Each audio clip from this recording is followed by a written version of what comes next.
ఇదే కాకుండా కవిత్వాన్ని ముందు తరాలకు అందజేయాలన్నటువంటి తపన కూడా మనకి ఆదర్శనీయమైంది.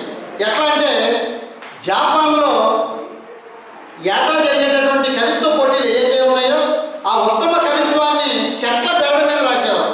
ఆ రాయడంలో కూడా మన అందంగా రాసేవాళ్ళకి మళ్ళీ ఒక బహుమతులు ఇవన్నీ కూడా గొప్పగా దాన్ని సేకరించి భద్రపరిచారన్నమాట.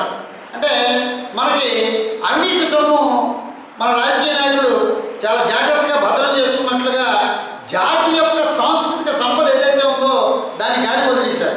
చాలా ఉదాసీనంగా ఉన్నారు మన రాజకీయ నాయకులు. మనం చూస్తున్నాం ప్రపంచ తెలుగు మహాసభలో హడావుల్లో మనం ఉన్నాం.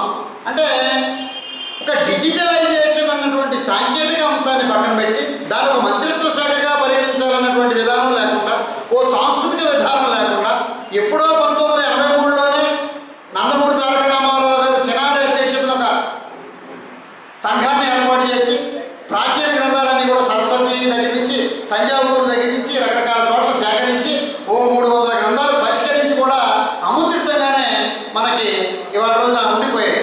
అదేవిధంగా ఇవాళ రోజున తెలుగులో కాస్త 4 పదాలు నేర్చుకుందాం అనుకునే వాళ్ళకి శ్రీ సూర్య రాయాంధ్ర నిఘంటువులు ఏదైతే ప్రామాణికంగా మనం భావిస్తున్నామో ఏ నిఘంటువులో అయితే 1,62,000 తెలుగు పదాలు ఉన్నాయో అది ఇవాళ రోజు మనకు లేదు.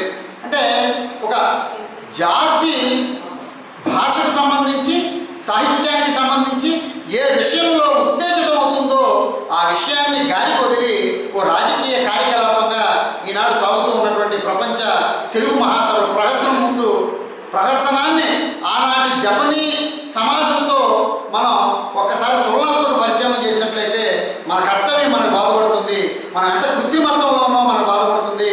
మన ప్రభుత్వాలు ఎంత అవిద్యావంతంగా ఉన్నాయో మనకు బాధపడుతుంది. ఈ ప్రభుత్వాలకు ఒక సాంస్కృతిక విధానం అనేది లేదు. ఒక సాంస్కృతిక మంత్రిత్వ శాఖ అంటే అట్లా ఇప్పుడు తెలుగు భాష ప్రాచీనమైందని ఒక డబ్బాలు కొట్టారు, ఒక లేబుల్ అంటించి పంపించేశారు, ఒక మాట అన్నారు. కానీ ఏది ప్రాచీన అధ్యయన కేంద్రం ఎక్కడ ఏర్పాటైంది అని చేత ఏంటంటే ఇవన్నీ కూడా ఏదో మొక్కుబడి కోసం జరిగేటటువంటి కార్యకలాపాలు. అంటే జపనీస్ సమాజం ఈ విషయంలో మనకి చాలా స్ఫూర్తిదాయకంగా ఉంటుంది. అలాగే మనం ఇంకా చాలా ఆశ్చర్యపోతాం.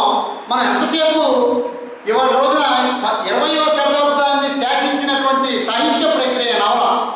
ఈ నవల అనగానే మనకు ఒక బొకాసియో గుర్తొస్తాడు, లేకపోతే ఇతర ఫ్రెంచ్ కవులు గుర్తొస్తారు, లేకపోతే ఆంగ్ల రచయితలు ఎలిజబెథియన్ కాలంలో 1558 నుంచి 1603 దాకా ఏదైతే ఆంగ్ల సాహిత్యంలో స్వర్ణయుగం మనం అంటున్నామో వాళ్ళు గుర్తొస్తారు.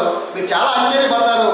10వ శతాబ్దం చివరి నాటికే ప్రపంచంలో మొట్టమొదటి నవలను రాసిన వారు జపనీయులు, అంటే మన ఆసియా వాసం.